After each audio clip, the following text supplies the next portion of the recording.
हरे कृष्णा, जय श्री हरि। आप सभी भक्तों का हमारे चैनल वंदना काव्य में हार्दिक स्वागत है। आज आप सुनेंगे माघ मास महात्म्य का अध्याय 5। श्री दत्तात्रेय जी कहते हैं कि हे राजन, एक प्राचीन इतिहास सुनाता हूँ। भृंगु वंश में ऋषिका नाम की एक विधवा ब्राह्मणी थी जो बाल्यकाल में ही विधवा हो गई थी। वह रेवा नदी के किनारे विंध्य पर्वत के नीचे तपस्या करने लगी। वह जितेंद्रिय, सत्यवक्ता, सुशील, दान, सलाका तप करके देह को सुखाने वाली थी। वह अग्नि में आहुति देकर उच्च वृत्ति द्वारा छठे काल में भोजन करती थी। वह वल्कल धारण करते और संतोष से अपने जीवन को व्यतीत करती थी। उसने रेवा और कपिल नदी के संगम में 60 वर्ष तक माघ मास का स्नान किया और फिर वहाँ पर ही मृत्यु को प्राप्त हो गई।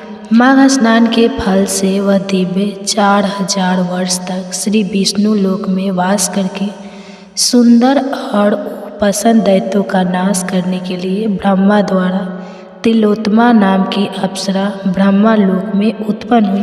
वह अत्यंत रूपवती, गान विद्या में अति प्रवीण और मुकुट कुंडल से शोभायान थी।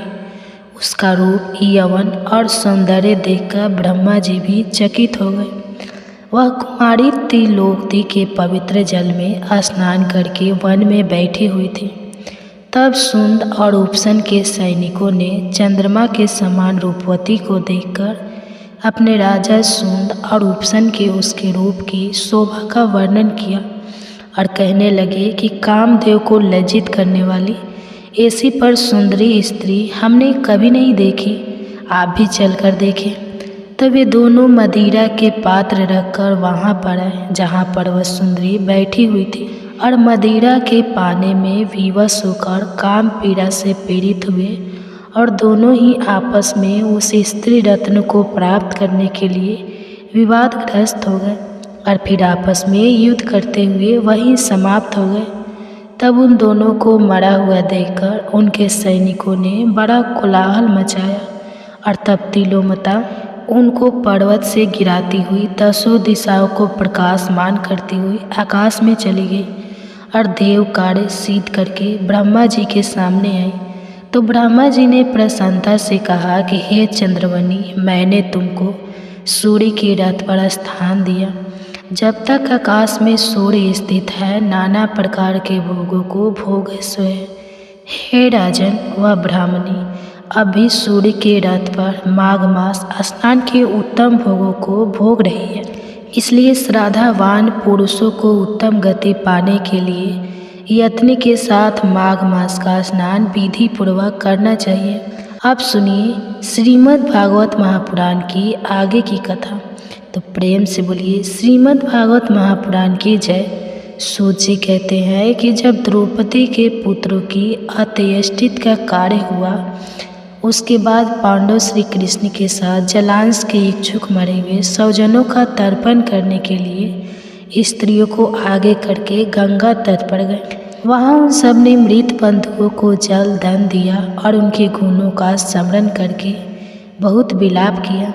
फिर भगवान के चरण कमलों की धूलि से पवित्र गंगा जल में पुनः स्नान वहाँ अपने भाइयों के साथ गुरुपद, महाराज युधिष्ठिर, धृतराष्ट्र पुत्र शोक से व्याकुल, गंधारी, कुंती और द्रौपदी सब बैठकर मरे हुए स्वजनों के लिए शोक करने लगे। भगवान श्री कृष्ण ने धम्म आदि मुनियों के साथ उनको सांत्वना दी और समझाया कि संसार के सभी प्राणी काल के अधीन हैं, मौत से किसी को कोई बचा नहीं सकता।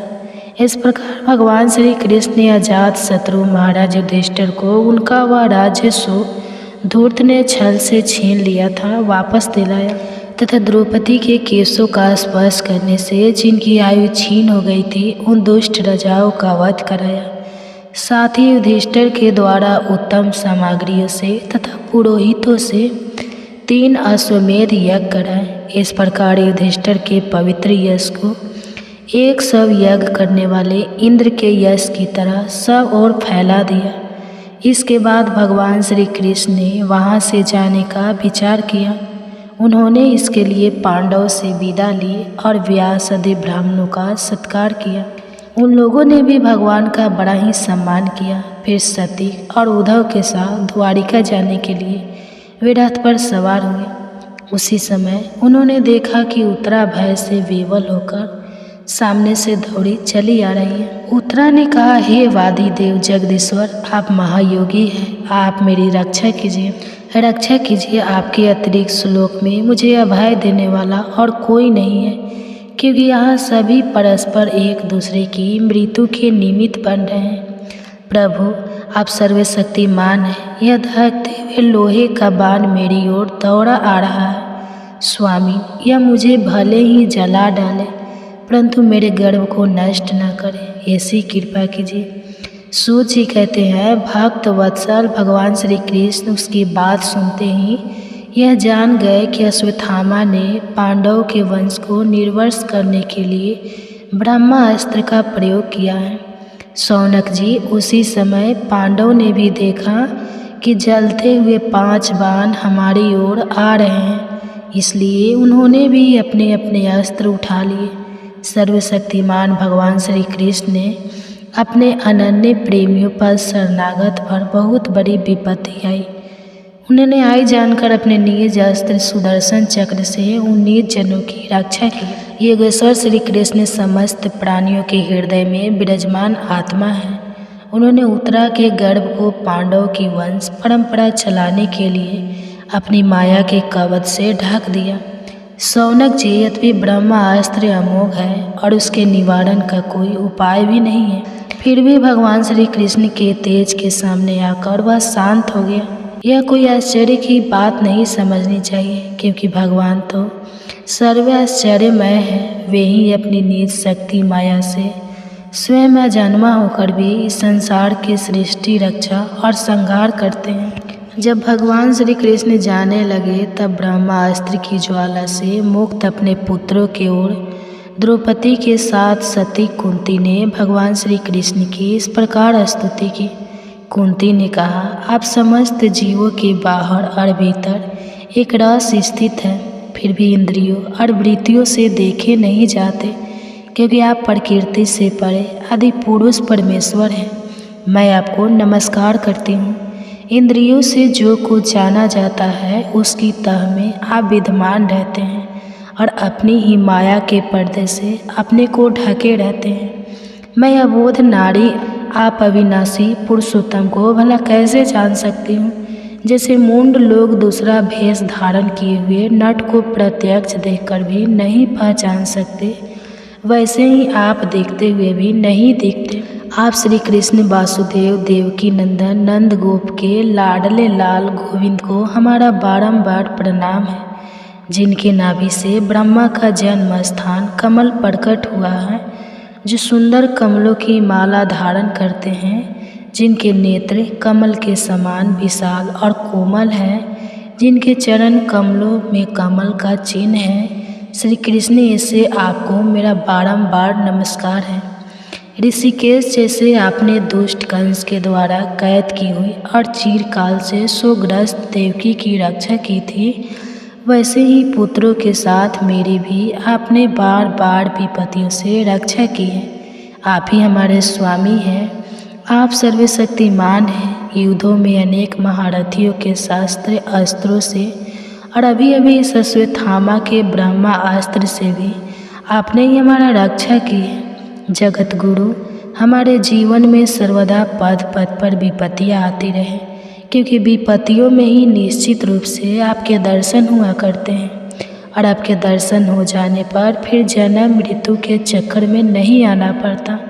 ऊंचे कुल में जन्म, ऐश्वर्य, विद्या और संपत्ति के कारण जिसका घमंड बढ़ रहा है, वह मनुष्य तो आपका नाम भी नहीं ले सकता, क्योंकि आप तो उन लोगों को दर्शन देते हैं जो अकिंचन हैं। आप निर्धन के परम धन हैं। माया का प्रपंच आपका स्पर्श भी नहीं कर सकता। भक्तजन बार बार आपके चरित्र का श्रवण, गान, कीर्तन एवं स्मरण करके आनंदित होते रहते हैं। वे ही अविलंब आपके उस चरण कमल का दर्शन कर पाते हैं, जो जन्म मृत्यु के प्रभाव को सदा के लिए रोक देता है। भक्त वांछा कल्पतरु प्रभु, क्या आप अपने आश्रित और संबंधी हम लोगों को छोड़कर जाना चाहते हैं। आप जानते हैं कि आपके चरण आलों के अतिरिक्त हमें और किसी का सहारा नहीं है। पृथ्वी के राजाओं के तो हम यूं ही विरोधी हो गए हैं। जैसे जीव के बिना इंद्रियां शक्तिहीन हो जाती है, वैसे ही आपके दर्शन के बिना यदुवंशियों के और हमारे पुत्र पांडव के नाम तथा रूप का अस्तित्व ही क्या रह जाता है। हे गोविंद, आपका यह अवतार गौ, ब्राह्मण और देवताओं का दुख मिटाने के लिए ही है। हे योगेश्वर चराचर, हे गुरु भगवान, मैं आपको नमस्कार करती हूँ। अर्जुन, तत्वदर्शी महात्मा की शरण में जाओ, उन्हें दंड प्रणाम करो, उनकी सेवा करो, वह तुझमें ज्ञान और साधन जागृत करेंगे। वस्तुतः अनुरागी ही अर्जुन है। श्री कृष्ण ने भविष्य में आने वाली पीढ़ी, योग परंपरा एवं होने वाले साधकों का ध्यान अपने शास्त्र में रखा। वे जानते थे कि आज तो यह अनुरागी मेरी शरण में है, किंतु हजारों वर्ष पश्चात भविष्य में जो अनुरागी होंगे वे किसकी शरण लेंगे। अतः अनुरागियों को उन्होंने तत्वदर्शी महात्माओं की शरण में जाने की सलाह दी। पहले तो अर्जुन को तत्वदर्शियों के पास जाने को कहा।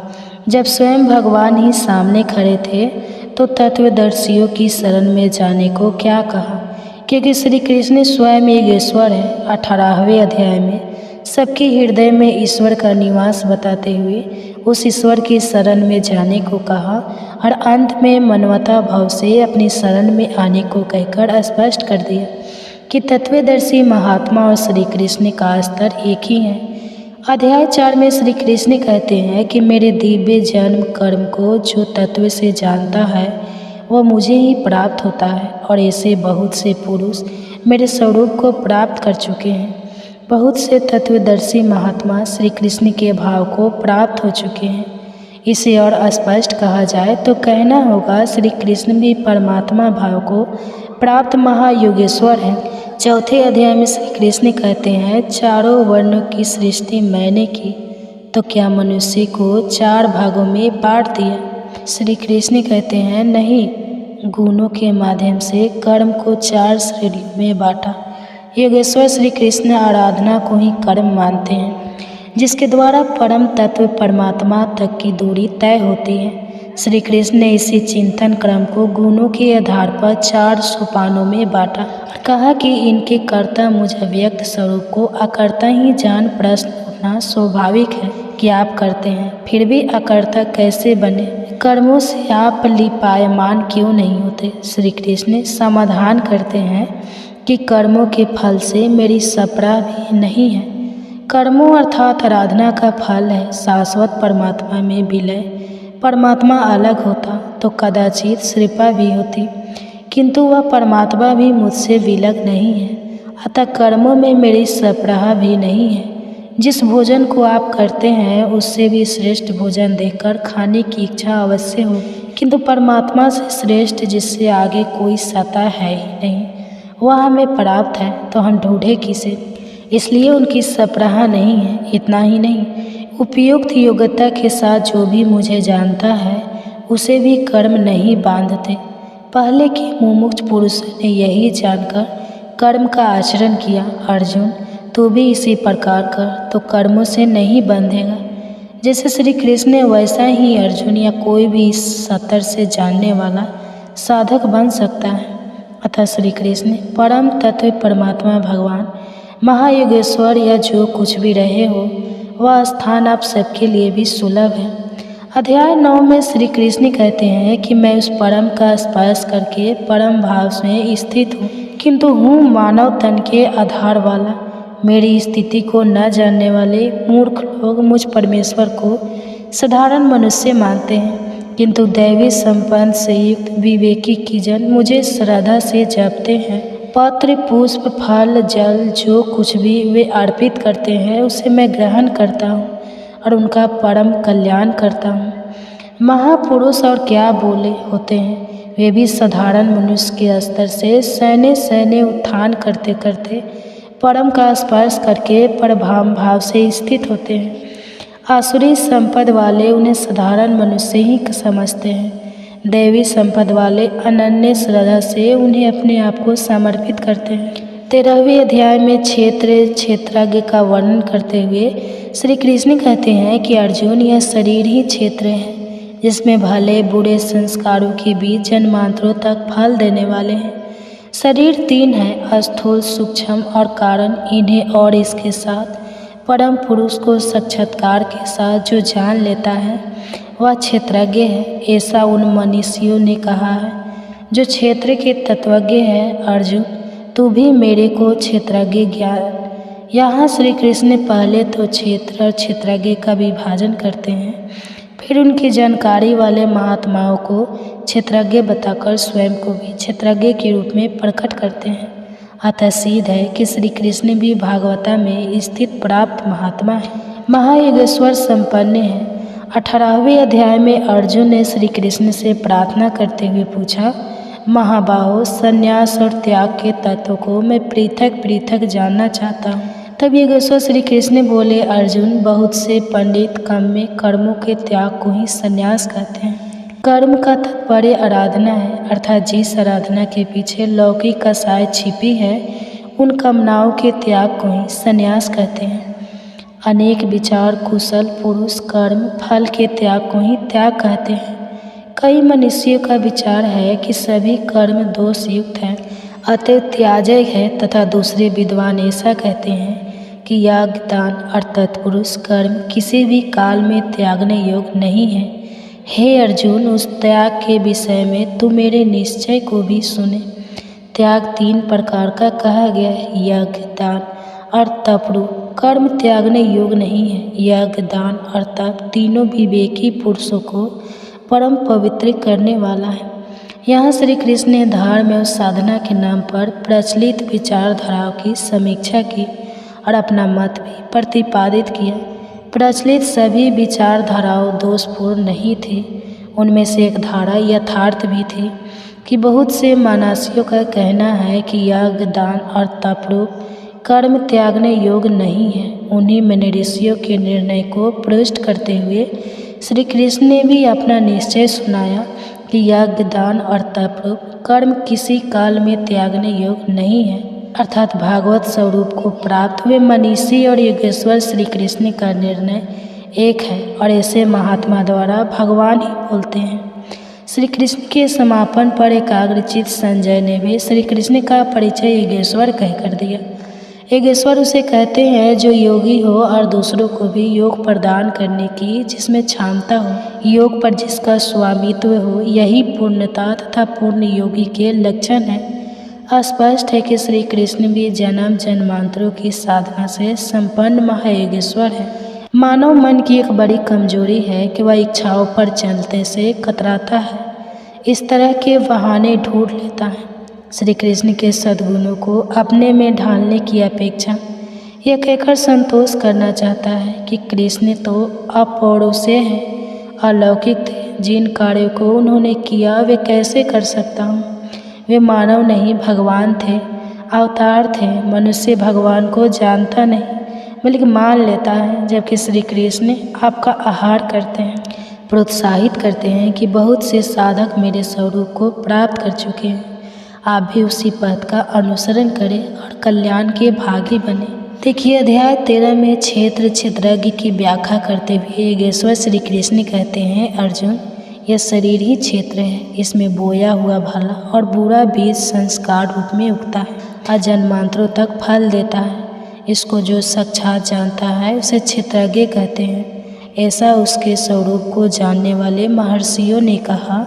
हे अर्जुन, मुझको भी सब क्षेत्रों में क्षेत्रज्ञ ही ज्ञान। क्षेत्र का विभाजन और तत्व उनकी जानकारी का नाम ही ज्ञान है। यहाँ श्री कृष्ण स्पष्ट करते हैं कि कुछ भी रट लेने का नाम ज्ञान नहीं है, बल्कि स्थूल सूक्ष्म कारण तीनों शरीर का निरोध और निरोधक के साथ ही उस परम पुरुष की प्रत्यक्ष अनुभूति का नाम ही ज्ञान है। वहाँ भूतों क्षिति जल गगन पावक समीर से निर्मित स्थूल शरीर एवं मन बुद्धि चित्त और अहंकार से हृदय सूक्ष्म शरीर तथा चेतना से निमित्त कारण शरीर, यह सब क्षेत्र हैं। ये जब तक रहेंगे तब तक शरीर किसी न किसी रूप में विद्यमान रहेगा। इस क्षेत्र का पार पाकर उस शाश्वत पुरुष परम तत्व की अनुभूति और उसमें स्थिति का नाम ज्ञान है। प्रकृति और पुरुष के विभाजन की जानकारी ही ज्ञान है।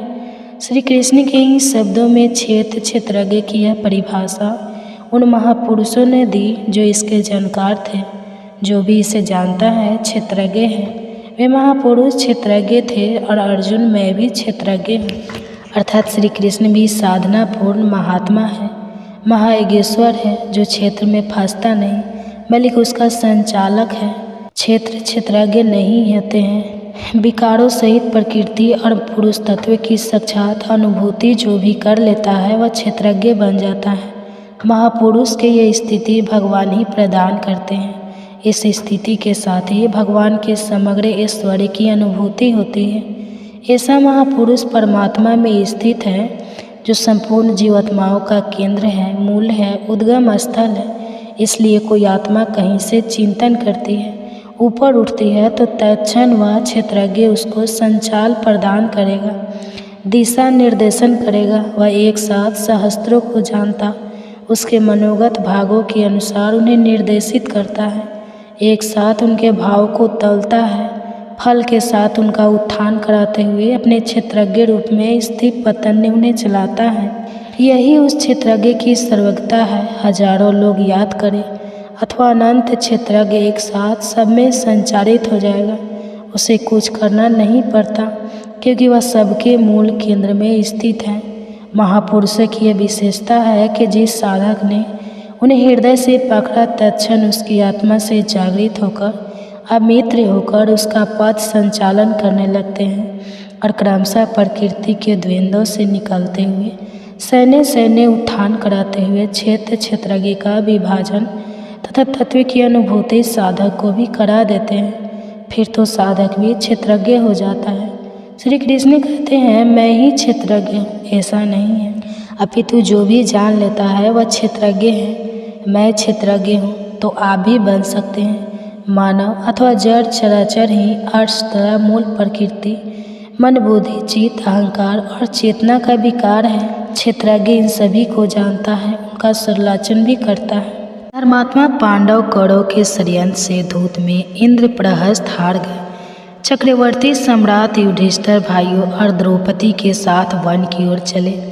आधा दिन तो नगर से विदाई में ही बीत चला था। वन में प्रवेश के साथ ही घना अंधेरा छा गया। जिस जलाशय की ओर जाना था अभी काफ़ी दूर था। अंधेरे में वे अंदाज से धीरे धीरे बढ़ते ही जा रहे थे। इतने में मशाल लिए एक भयंकर व्यक्ति मिला। युधिष्ठिर ने उससे पूछा, भाई जलाशय कितनी दूर है? मैं युधिष्ठिर और मेरे भाई भीम, अर्जुन, नकुल, सहदेव तथा द्रौपदी यहाँ वनवास के लिए आए हुए हैं। वह था कृमि राक्षस। उसने कहा, ओ मेरे भाई बकासुर का हत्यारा भीम, मैं कब से तुम्हें ढूंढ रहा था, आज मिले हो। अब मैं तुम्हें मारकर अपने भाई का बदला लूँगा। मशाल रखकर उसने एक वृक्ष उखाड़ा और भीम पर टूट पड़ा। भीम भी कौरव के छल प्रसन्न से जला भुना था, क्रोध में उबल रहा था। उसने कर्मिर को मिसलकर मार डाला। उसी की मशाल लेकर पांडव आगे बढ़े, जलाशय के किनारे पहुँचे और रात भर में ही एक झोपड़ी तैयार कर ली। जब सब व्यवस्थित हो गए तो युधिष्ठिर लगे रोने। वह कहने लगे कि मैं ही सबके दुख का कारण हूँ, न मैं जुआ खेलता न ये विपत्ति आती। अर्जुन ने उन्हें ढाढ़स बढ़ाते हुए कहा, भैया आप शोक ना करें, श्री कृष्ण हमारे साथ हैं। श्री कृष्ण की यह स्तुति करते हुए अर्जुन ने कहा कि मैंने महर्षि व्यास से सुना है कि आप पिछले 10 जन्मों से लगातार साधु रहे हैं। एक कल्प में आप यंत्र साय गृह मुनि के रूप में विचलन करते थे। जहाँ शाम हो गई वहीं घर खुले आकाश के नीचे विचरण करके शाम हो गई, या वृक्ष के नीचे किसी मंदिर में या बस्ती में आप निरहस्त भाव से मौन होकर विचलन करते रहे। एक कल्प में आप प्रभात क्षेत्र में क्षेत्रीय जनता को उपदेश करते हुए भ्रमण करते रहे। एक कल्प में आप पुष्कर तीर्थ में एक पांव पर खड़े रहकर 12 वर्ष तक यज्ञ करते रहे। जैसा कि गीता में है, यज्ञों में सर्वोपरि जप यज्ञ है। बहुत से योगी इंद्रियों के बहिर्मुखी प्रभाव के योगाग्नि संयमाग्नि ज्ञानाग्नि में हवन करते हैं। अर्जुन भौतिक द्रव्यों से होने वाले यज्ञ वेदी बनाकर स्वाहा बोला जाने वाला यज्ञ अति कल्प है। चाहे आप करोड़ों का हवन कर ले, वस्तुतः संपूर्ण यज्ञ मन और अंतःकरण की क्रिया से संपन्न होने वाले हैं। एक कल्प में आप बद्रीनाथ क्षेत्र में नारायण ऋषि के रूप में निवास करते थे।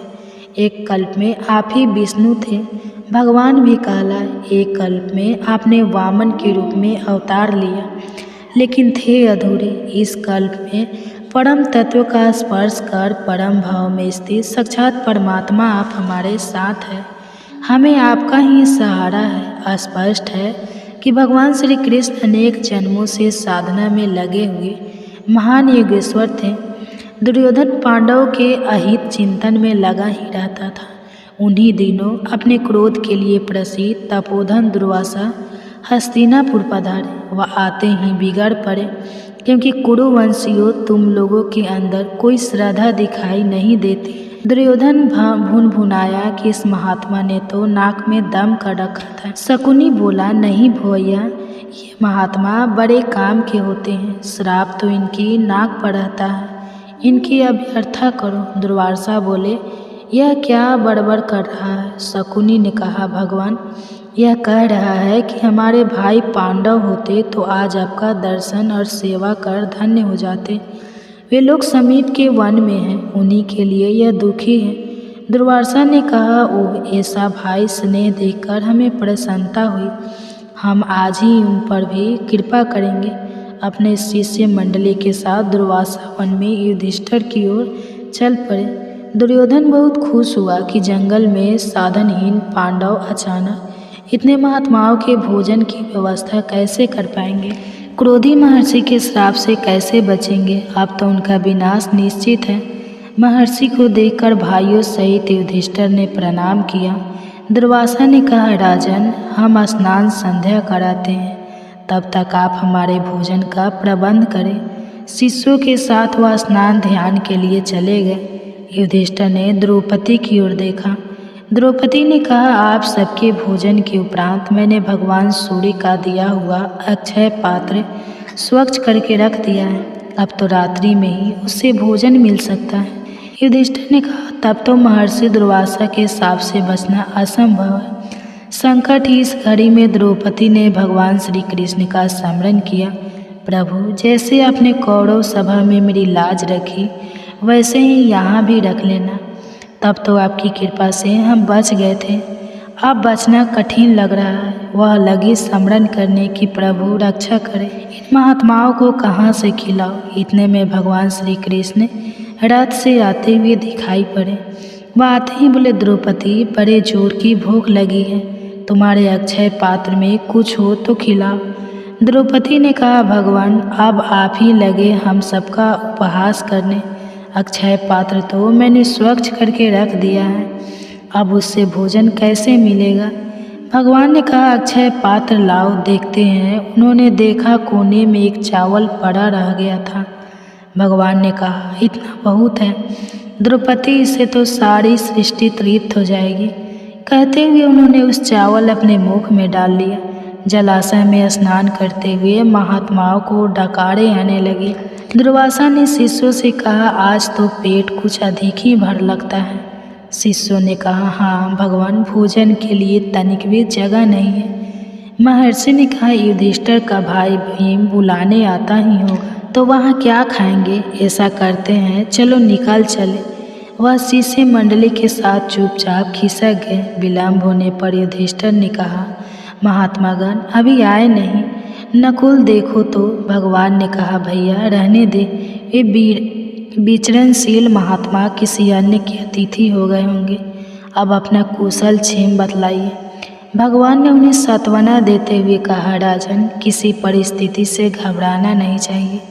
यह वनवास भी आप सबका साधना पथ है, देखते नहीं हो मेरे जीवन में भी कितने उतार चढ़ाव है। पूतना, उघासुर, बकासुर, कंस मामा, तत्पश्चात जरासंध, जल यवन। अर्जुन ने कहा, केशव, आप तो आप ही का आसरा है। भगवान ने उन सबको धैर्य बधाया और आगे बढ़ गए। इस कथानक में भी भगवान श्री कृष्ण का योगेश्वर विदित होता है। भागवत स्वरूप में स्थिति के पश्चात महापुरुषों के यहाँ यह व्यवस्था स्वतः हुआ करती है। यही योगेश्वर के लक्षण है। भगवान श्री कृष्ण एक योगी थे। श्री कृष्ण गीता के आलोक में भगवान श्री कृष्ण का स्वरूप देखते हैं। प्रणेता कहते हैं अर्जुन उन्हें कुशल कूटनीतिज्ञ के रूप में देखते हैं, तो भारत की अधिकांश जनता उन्हें भगवान के रूप में पूजती है। अतः आपकी जिज्ञासा स्वाभाविक है कि श्री कृष्ण कौन थे। श्री कृष्ण महायोगेश्वर है, भगवान है। योगी वह क्रिया है जिस पर चलकर साधक परमात्मा को प्राप्त कर सकता है। उसी समय वह भगवान के ऐश्वर्य की प्रत्यक्ष अनुभूति प्राप्त करता है। भगवान को जानते ही योगी भी योगेश्वर हो जाता है, भगवान हो जाता है। उसका सेवक एवं जीत भाव तिरोहित हो जाता है और स्वामी ही सदा सदा के लिए शेष बचता है। गीता के 7वें अध्याय में श्री कृष्ण ने भी इसी तथ्य का समर्थन किया है। वे कहते हैं कि अनेक जन्मों के पश्चात अंत के जन्म में तथ्य साक्षात्कार को प्राप्त हुआ। ज्ञानी मेरा साक्षात स्वरूप है। ज्ञानी तो मेरा साक्षात स्वरूप ही है, भगवान में है, क्योंकि वह मेरे में ही अच्छी प्रकार स्थित है। ऐसे ज्ञानी भक्त श्री कृष्ण की स्थिति में कोई अनंतर नहीं है। अतः कहना न होगा श्री कृष्ण महायोगेश्वर प्रताप महात्मा ही थे और तत्वज्ञ महात्मा भगवान होता है। भक्ति के द्वारा कोई भी मनुष्य भगवान की महिमा को व्यक्त कर सकता है। महात्मा श्री कृष्ण ने गीता शास्त्र में यत्र तंत्र सर्वत्र अपना परिचय दिया। टीकाओं में न जाकर योगेश्वर श्री कृष्ण की मूलवाणी पर दृष्टिपात करें तो श्री कृष्ण के स्वरूप को लेकर भ्रांति नहीं होगी। गीता के 3 अध्याय में श्री कृष्ण ने प्रति वाले महापुरुष के लक्षण बताए और फिर ऐसे महात्माओं के समक्ष अपने को ही घोषित किया। वे कहते हैं जो पुरुष मेरे द्वारा निर्धारित किए हुए कर्म को नहीं करता, श्री कृष्ण केवल आराधना को ही कर्म मानते हैं, वह पापायु पुरुष व्यर्थ जीता है। किंतु जो पुरुष आत्मा में ही रत तृप्त तथा संतुष्ट है, उसके लिए कर्म की अर्थात आराधना की आवश्यकता नहीं है। समय द्वारा कर्म को किए जाने से न कोई लाभ है और न छोड़ने से हानि ही है। इस स्थिति को बिना कर्म किए कोई नहीं पाता। जनक इत्यादि भी इसी कर्म को करके परम सिद्धि को प्राप्त हुआ। ऐसे पुरुष केवल लोक छीनक अथवा लोक कल्याण के निमित्त ही स्वयं कर्म में व्यस्त हैं। इतना कहने के पश्चात श्री कृष्ण ऐसे महात्माओं से अपनी तुलना करते हैं।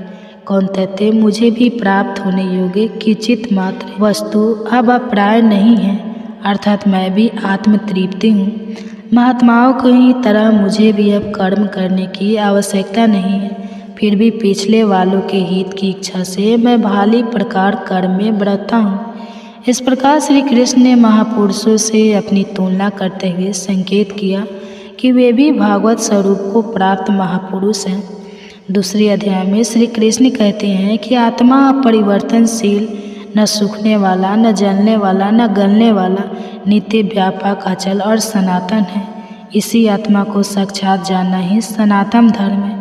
किंतु ऐसी आत्मा सर्वे है जो खोजा जिसे जाए। श्री कृष्ण कहते हैं कि आत्मा को इन विभूतियों से युक्त तत्वदर्शियों ने देखा। साधारण लोगों को आत्मा के गुण धर्म दिखाई नहीं पड़ते। प्रायः शोक, संताप और मृत्यु का कारण इच्छा और रोग दोष की दिखाई पड़ते हैं, किंतु श्री कृष्ण आत्मा को उपरोक्त विभूतियों के साथ जानते हैं। सुखदेव जी ने महाराज परीक्षित को सुनाया था भागवत कथा।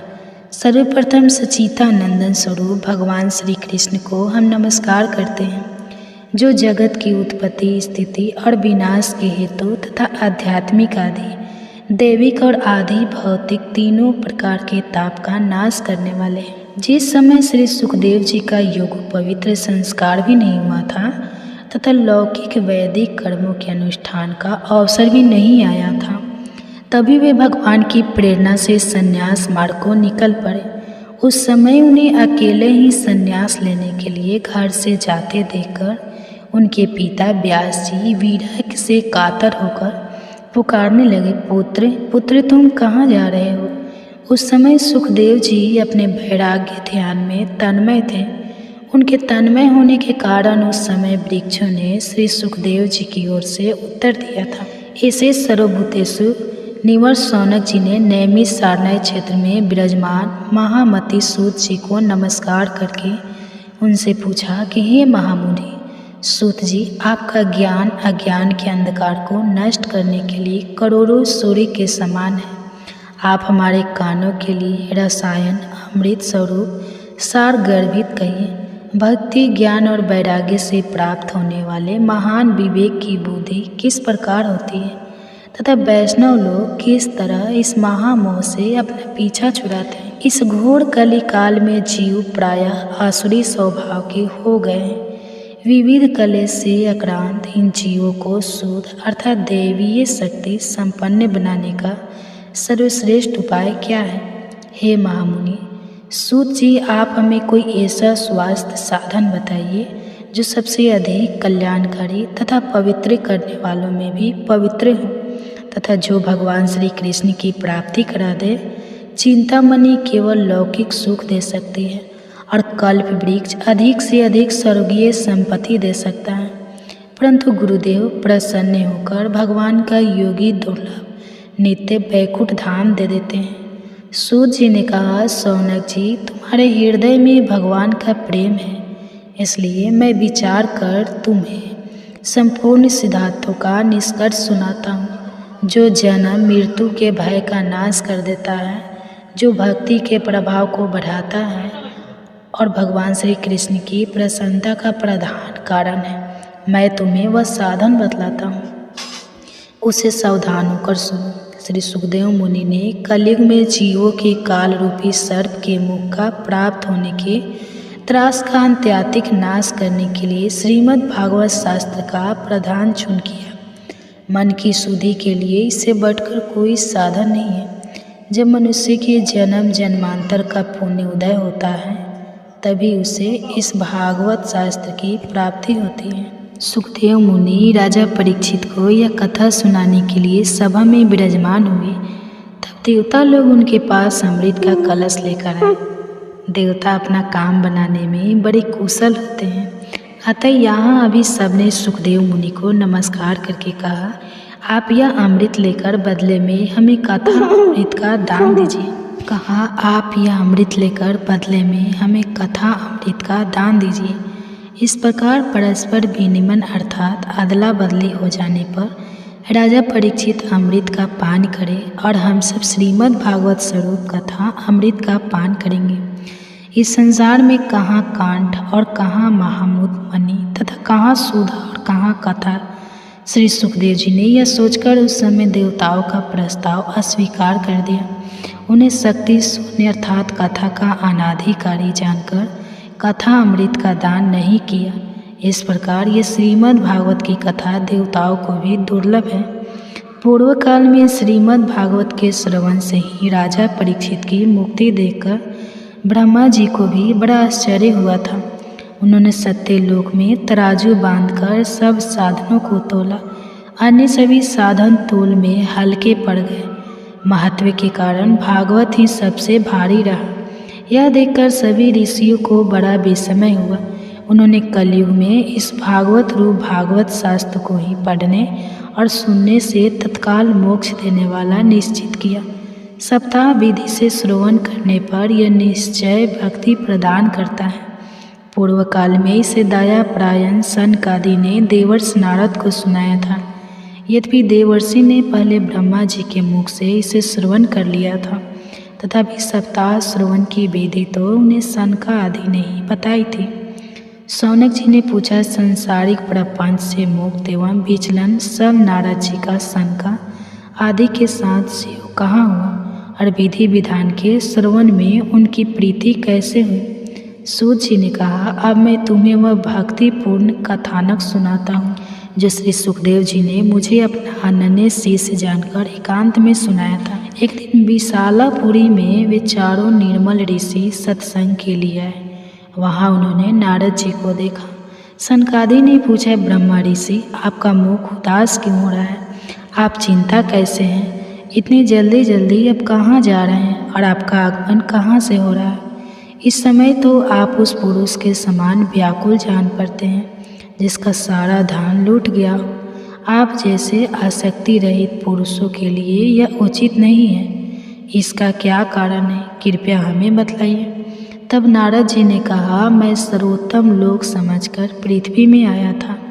यहाँ पुष्कर, प्रयाग, काशी, गोदावरी, नासिक, हरिद्वार, कुरुक्षेत्र, श्रीरंग और सेतुबंध आदि कई तीर्थों में इधर उधर विचर रहा, किंतु मुझे कहीं भी मन को संतोष देने वाली शांति नहीं मिली। इस समय अधर्म के सहायक कलयुग ने सारी पृथ्वी को पीड़ित कर रखा। अब यहाँ सत्य, तप, शौच अर्थात बाहर भीतर की पवित्रता, दया, दान आदि कुछ भी नहीं है। बेचारे जीव केवल अपना पेट पालने में लगे हुए हैं। वह सत्यभाषी, आलसी, मंदबुद्धि, भाग्यहीन, उपद्रवग्रस्त हो गए। जो साधु संत कहे जाते हैं वे पूरे पाखंडी हो गए। देखने में तो वे वीरक है, किंतु स्त्री धन आदि सभी की लालसा करते हैं। लोभ के वशीभूत होकर लोग कन्या विक्रय करते हैं और स्त्री पुरुषों में कल मचा रहता है। महात्माओं के आश्रम, तीर्थ और नदियों पर यौनों अर्थात अधर्मों का अधिकार हो गया है।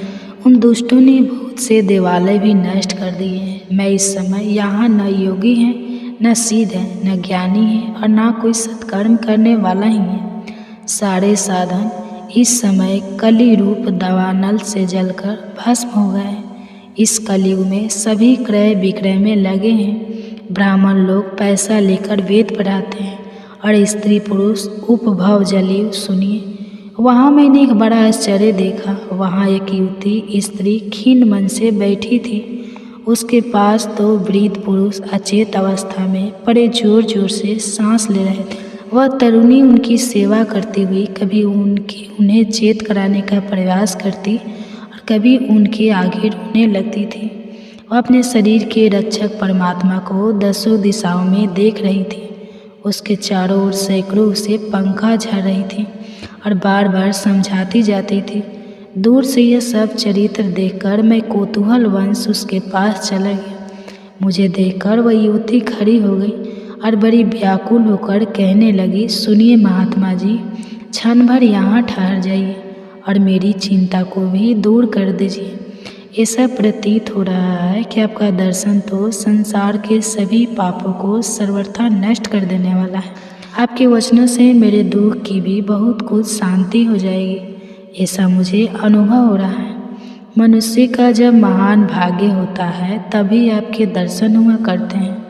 तब नारद जी कहते हैं, तब मैंने उस स्त्री से पूछा, हे देवी, तुम कौन हो? यह दोनों पुरुष तुम्हारे क्या लगते हैं और तुम्हारे पास यह कमल नयनी देवियाँ कौन है?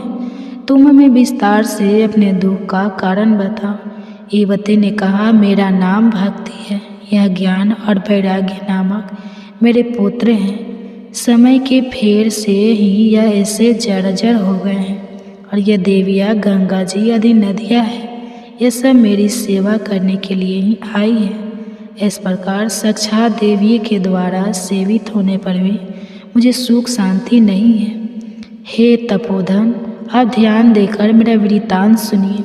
मेरी कथा वैसे तो प्रस है, फिर भी उसे सुनकर आप मुझे शांति प्रदान करें। श्री कृष्ण कहते हैं, हे अर्जुन, सभी मानव ईश्वर के संतान हैं। मनुष्य मेरा विशुद्ध अंश है, उतना ही पावन जितना भगवान। दो भेदभाव, छुआछूत, कैसे? सुख रहित क्षण भूकंप, किंतु दुर्लभ मानव तन को पाकर मेरा भजन कर, अर्थात भजन का अधिकार मनुष्य शिवधारी है। कृष्ण कहते हैं, हे अर्जुन, मनुष्य केवल दो प्रकार के हैं, देवता और असुर। जिसके हृदय में दैवी संपत्ति कार्य करती है वह देवता है, तथा जिसके हृदय में आसुरी संपत्ति कार्य करती है वह असुर है। तीसरी कोई अन्य जाति सृष्टि में नहीं है। वास्तव में मनुष्य का स्वभाव इन्हीं दो प्रकारों का है। जैसी वृत्ति वैसा ही वह मनुष्य है। मुझे भजकर लोग स्वर्ग तक की कामना करते हैं, मैं उन्हें देता हूँ, अर्थात सब कुछ एक परमात्मा से सुलभ है। मांगना ही है तो भगवान से मांगो। इंद्र से स्वर्ग मांगोगे तो वह कदापि नहीं देगा। जब जब उसे लगा कि कोई महर्षि उसका पद लेना चाहता है तो उसने विघ्न ही डाला। किसी साधारण दुकानदार से मांगोगे तो वह बहुत देगा, मुट्ठी दो मुट्ठी देगा। जिस दिन उसकी गादी मांगोगे वह भगा देगा। लेकिन भगवान देते हैं तो अपनी भगवता ही दे देते हैं, फिर कुछ मांगने की आवश्यकता ही न रह जाती है। संपूर्ण पापियों से अधिक पाप करने वाला भी ज्ञान रूपी नौका द्वारा निसंदेह पार हो जाएगा। अतः भूल जाए कि हम पापी हैं, एकमात्र गीता के अनुसार साधना आरंभ भर कर दें। सब पाप समाप्त, गीता पाप का निवारण कर सहज शांति देती है। आत्मा के अधिपत्य में आचरण तत्व के अर्थ रूप मुझ परमात्मा का प्रत्यक्ष दर्शन ज्ञान है, और इसके अतिरिक्त जो कुछ भी है अज्ञान है। ईश्वर की प्रत्यक्ष जानकारी ही ज्ञान है, इसके अतिरिक्त सब व्यर्थ की बातें हैं। संसार में जीते खाते रहने से पहले की अर्जित जानकारियाँ मिटती जाती हैं, नई जानकारियाँ मिलती जाती हैं। जीवन यापन की व्यवस्था परिवर्तनशील है, ये लोक रीति है, ज्ञान नहीं। अत्यंत